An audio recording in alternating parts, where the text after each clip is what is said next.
So in this conversation, I approach someone holding a sign that says all people. Hey, could I ask you about your sign? It seems like a great opportunity to explore what that really means. But when I asked whether that includes the unborn, the tone shifts quickly. What do you mean by all the people? Do you include the preborn in that as well? This is a good example of what happens when deeply held beliefs meet moral clarity. And it shows why asking good questions is so powerful, even when the answers are hard to hear. What do you mean by all the people? Everyone. Yeah. Everyone? Yeah. Do you include the preborn in that as well? Yeah, to a degree. Yeah. Okay, so you're pro-life? Not quite. No. What's that mean? What do you mean? I mean, I think after a certain, period of time, you shouldn't be allowed to, abort. But, What period of time would that be? I believe it's the first trimester. Now, I want you to notice something in this clip here is that I focus on the Columbbo tactic and to engage with somebody that's holding a sign. Super simple. Anybody can do it. And now, if you're going to pull highlights out of this video before you watch, I want you to pay attention to a few things. First is I use that first Columbbo question. It's a what do you mean by that type of question. I say, can I ask you about your sign? I want you to also notice, guys, that this is gentle probing. I just simply say, do you include the preborn as my follow-up question? And anybody can do this. So let's see what happens. Your sign in particular, of all of them, when I see all the people, I feel like there's a whole group of people that your sign isn't applying to, and those are people that are in the womb. What about the women? What about the women? What? I'd love to talk. What do you mean? I don't want to talk. What do you mean the women? What about the women in the womb? What about the women that are dying? Which ones? The ones The ones in Texas? the ones who we kill by abortion? No, the ones in Texas that are dying because they're having miscarriages. They're not being able to get their medication. Yeah, you know what? That's actually a myth. That's not happening. The Texas law is not. No, why not? See, that's the typical. I think that's the typical response I get. I get yelled at. I'm just trying to be nice. Sir? Yeah. But you're offensive, though. I know you're trying to be nice and you're trying to be polite, but your ideas, what you're promoting, is very offensive to us. I understand that. In this video, we're going to hear an objection that I hear all the time out when we're talking about abortion. It comes oftentimes in the form of, well, if you don't like an abortion, don't have one. And notice how I deal with this issue. When someone says, I'd never have an abortion or I'd never do it, but still defends the right, something's going on. And notice I use a tactic. Simple, a question. Why not? Because what I'm trying to do here is I'm trying to show the person I'm talking to that their worldview is inconsistent.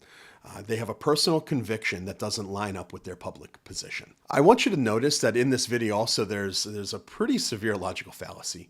Moral compartmentalization. It's when somebody holds a personal moral standard while denying it has any universal application out there in the real world.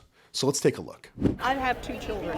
I would never Yeah. get an abortion. Why? But Why wouldn't you ever get an But- abortion? listen, let me finish. Yeah. But I would never make that decision for someone else. I don't need to know if another woman gets an abortion. It's none of my business. Yeah. It's between her and her physician. End of story. Yeah. You don't have any say in it. I don't have any say. She doesn't. Nobody here has any say Well, in it. do you she think- has a right to it? One of the most fascinating things I've seen in conversations like the one that we just watched is how often people say something like, I'd never do this, but then they defend the right for other people to do that thing that they'd never do. It tells us something. The conscience, it's still working. You see, there's a moral instinct that says something about this ain't right. And they're not wrong to feel that way, by the way. What they haven't done, though, is trace that feeling to its source. You see, Romans 2 tells us that God's law is written on every single hat. Even if someone denies objective morality, they still feel the pull of objective morality. And that's why when someone says that they'd never get an abortion, or that they've never owned a slave, or that they'd never betray a friend, you can ask the simple but profound question, why not? Because oftentimes when you ask that question, the conscience knows the truth before the mouth will admit it. The conscience may whisper what the worldview denies. So ask the question that brings it to light. So this is where the conversation that I'm having in this setting kind of takes a sharp turn, okay? The woman I'm speaking with says a baby in the womb is a parasite, something you've probably heard before. And if you think about it, it's actually kind of a shocking statement. But sadly, it's not uncommon in these kinds of discussions to hear shocking statements about the unborn. And that's why it's so important that we stay calm when we hear them. So instead of reacting emotionally, I ask the simple question, how is a baby a parasite? And then I followed it up with a clarification. By definition, a parasite is an organism that doesn't belong in the place that it is. I know what it's like to be pregnant. Right. And let me tell you, you have a parasite in your body. Whoa. And they, yeah. How is how is a Yeah. baby? So you consider your 2 children parasites?